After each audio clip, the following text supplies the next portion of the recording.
ये तो हम सभी जानते हैं कि पृथ्वी के बाहर स्पेस है जो बेहद घना और अंधकार से घिरा हुआ है। इसी स्पेस में अनेकों सैटेलाइट्स पृथ्वी का चक्कर लगाती हैं, जिससे धरती पर सूचना और प्रसार का काम पूरा होता है। लेकिन क्या आपने कभी सोचा है कि पृथ्वी के आसमान से कितनी दूरी पर जाने के बाद अंतरिक्ष की शुरुआत होती है? क्या इसका कोई ओर या छोर है? अगर नहीं, तो आज के इस वीडियो में हम जानेंगे कि पृथ्वी के आसमान से कितनी दूरी से शुरू होता है अंतरिक्ष। तो देर किस बात की, आइए शुरू करते हैं ये रोमांचक वीडियो। क्या है अंतरिक्ष? पृथ्वी के आसमान से अंतरिक्ष की दूरी जानने से पहले हमें ये समझना होगा कि अंतरिक्ष क्या है और कैसा दिखाई देता है। पृथ्वी पर दिन के समय सूरज की रोशनी की वजह से हमें अंतरिक्ष नहीं दिखाई देता है, लेकिन अंधेरा होने पर आसमान में सैकड़ों तारे दिखने लगते हैं। ये तारे दिन के समय भी आसमान में ही होते हैं, लेकिन सूरज की रोशनी की वजह से हमें क्लियरली दिखाई नहीं देते। अंतरिक्ष एक ऐसी जगह है जहाँ पर सभी खगोलीय पिंड, तारे और विभिन्न ग्रह होते हैं, जबकि धरती का आकाश वो जगह होती है जो बिल्कुल खाली होता है। अंतरिक्ष में ग्रहों और तारों के अलावा कम घनत्व वाले गैसीय पार्टिकल्स होते हैं, जिसमें हाइड्रोजन और हीलियम कण शामिल हैं। ये प्लेस डार्क मैटर और डार्क एनर्जी से भरी हुई होती है, जहां हर वक्त विभिन्न धातुओं की गंध आती रहती है। इसलिए अंतरिक्ष में जाना और वहां तमाम तरह के खोजी अभियानों को अंजाम देना बहुत ही मुश्किल और चुनौतीपूर्ण काम माना जाता है। धरती के आसमान से कितना दूर है अंतरिक्ष? ये एक ऐसा सवाल है जिसका जवाब बहुत ही कॉम्प्लिकेटेड है। पृथ्वी की संरचना कुछ ऐसी है कि इसका वातावरण बहुत ही घना है और मीलों मील तक फैला हुआ है।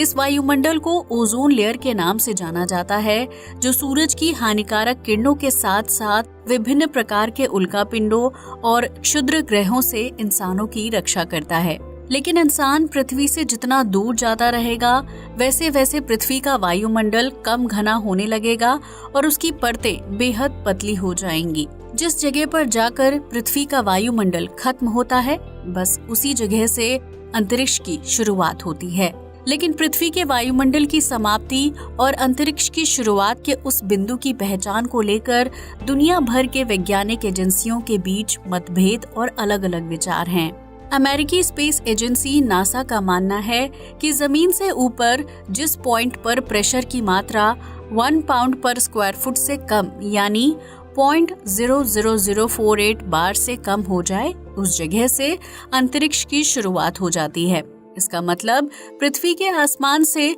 अंतरिक्ष की शुरुआत को प्रेशर के हिसाब से पहचाना जा सकता है। नासा की इस थ्योरी के हिसाब से जमीन से लगभग 81 किलोमीटर की ऊंचाई पर प्रेशर 0.00048 बार से कम होता है, जहां से अंतरिक्ष की शुरुआत होती है। लेकिन नासा की थ्योरी के सामने आने के बाद एरोस्पेस इंजीनियर थियोडोर वोन कारमान ने पृथ्वी के आसमान से अंतरिक्ष की शुरुआत को लेकर एक नया अध्ययन दुनिया के सामने रखा, जिसमें जमीन से 100 किलोमीटर की ऊंचाई के बाद अंतरिक्ष की शुरुआत हो जाने का दावा किया गया था।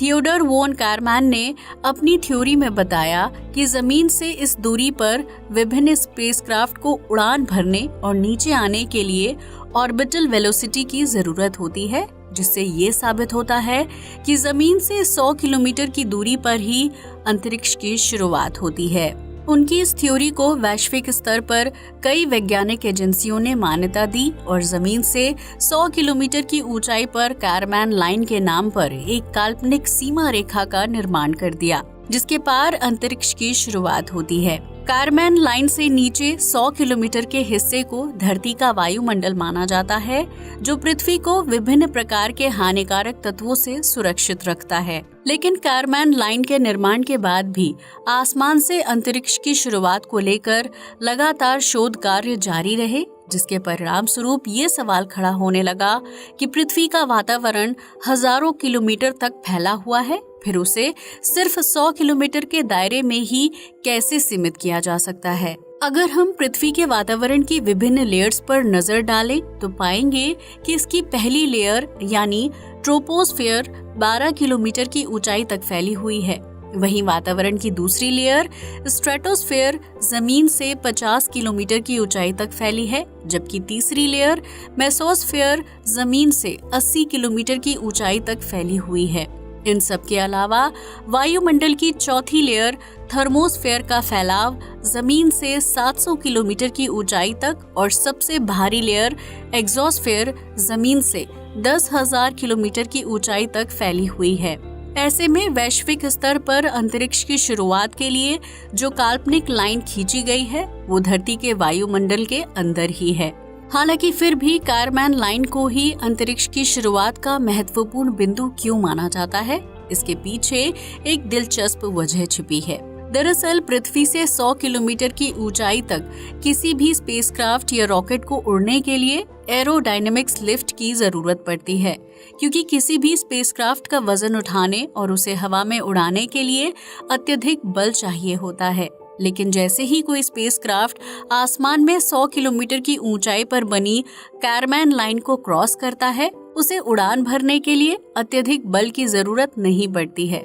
यही वजह है कि पृथ्वी के वायुमंडल के मीलों मील तक फैले रहने के बावजूद भी जमीन से 100 किलोमीटर की ऊंचाई के बाद अंतरिक्ष की शुरुआत हो जाती है, जहां कोई भी स्पेसक्राफ्ट या सैटेलाइट उड़ान भरने के लिए ऑर्बिटल वेलोसिटी पर निर्भर रहता है। तो दोस्तों, अब तो आप समझ ही गए होंगे कि धरती के आसमान से स्पेस की दूरी कितनी है और उसकी पहचान कैसे की जा सकती है। अगर कभी भविष्य में आप पृथ्वी से दूर 100 किलोमीटर की ऊंचाई तक पहुंचने में कामयाब हो जाते हैं, तो यकीनन आप अंतरिक्ष के दर्शन कर लेंगे, जहां आपको ढेर सारे तारे और घना अंधेरा नजर आएगा। लेकिन जरा सावधान रहिएगा, क्योंकि इस जगह पर सैकड़ों की संख्या में सैटेलाइट्स भी घूमते हैं। अगर आपको ये वीडियो पसंद आया हो तो इसे लाइक और शेयर करना बिल्कुल ना भूलें।